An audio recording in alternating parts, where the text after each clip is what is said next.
नमस्कार विद्यार्थी मित्रांनो, शॉर्ट सिरीजमधला आपला पुढचा त्या ठिकाणी टॉपिक आहे थर्मोडायनामिक्स. हा जो टॉपिक आहे हा टॉपिक 12वी बोर्ड एक्झामसाठी आपल्याला नियर अबाउट 6 ते 7 मार्कासाठी विचारला जातो. आणि या टॉपिकमधले जे महत्त्वाचे पॉईंट्स आहेत ते या पद्धतीचे आहेत.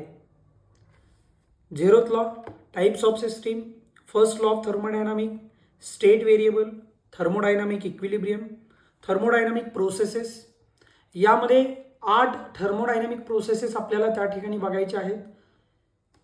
हीट इंजिन, त्यामध्ये इंजिन रेफ्रिजरेटर आहे. Second law of thermodynamic cycle, त्यामध्ये कार्नॉट सायकल आणि स्टर्निंग सायकल या सायकल्स आपल्याला त्या ठिकाणी बघायचे आहेत. अशा पद्धतीनं या टॉपिकमध्ये आपल्याला टोटल 9 पॉईंट्सवरती स्टडी करायचं आहे.